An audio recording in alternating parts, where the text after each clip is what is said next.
Энэ орж ирж байгаа гишүүдэд хариуцлага тооцъё гэж орж ирж байгаа хууль бол дарангуйлал тогтох байна л гэж үзэж байгаа байд. Одоо чи шүлсээ буруу хаялаа гэж л одоо татна гэсэн үг. Тэгэхээр Монголын ард түмнээс саналыг аваад гарч ирсэн бол Монголын ард түмэн тэрийгэ татаж унахдаг л бай. 4 жилийн дараа тэртээ би дүнгээ тавиулдаг. Тэр хүмүүсийн өмнөр хэн нэгэн хүмүүс цэц байна уу? Цэцийг хэн тавьд юм бэ?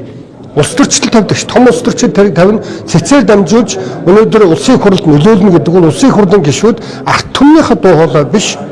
Яг оюутлогоо дээр шийдвэр гаргадаг шиг.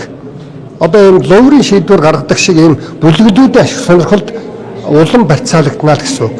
Хариуцлагын тухай ярил 11 сард миний бие хуулийн одоо үндсэн хуульд би санал гаргасан. Улсын хурлд 3 гишүүн миний саналыг дэмжсэн. 100 гишүүн эсэргүүцсэн.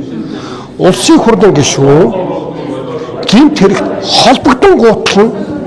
холбогдлоо гэдэг дуу сонсогдсон гутал шууд эрхээс нь татгалзуулжээ гэдэг энэ заалтыг хэрэгжүүлье гэдэг үндсэн хуулийн зэцрүү бичиг явуулаад улсын хурл дээр унсан.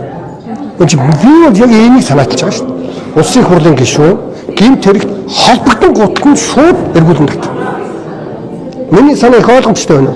Тэрний оронд миний үгэнд орсон ороогүй гэдгээр нь тэрэнд хариуцлага тооц зовоодог бол ард түмний сонголт биш болно. Ард түмэн өнөөдөр өөрийнхөө одоо сонгосон эрх мэдлийг хэн нэгэнд сайн дураараа зөөрж өгөх гэж байгаа бол энэ бол болохгүй гэдэг байр суурийг би барьж байгаа.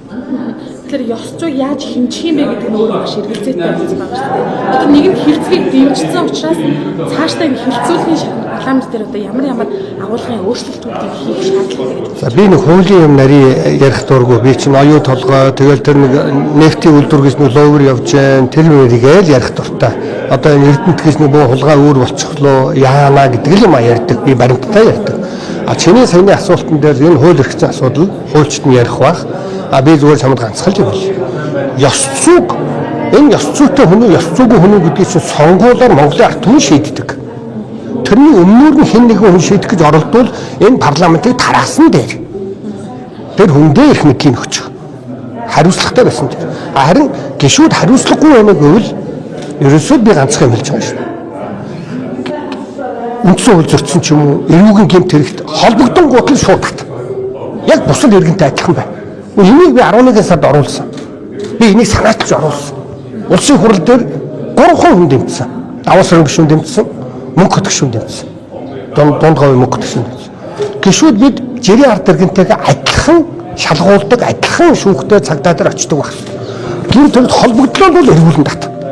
Миний энэ саналыг дэмжээгүй үтнэ. Энэ бол миний байр суурь.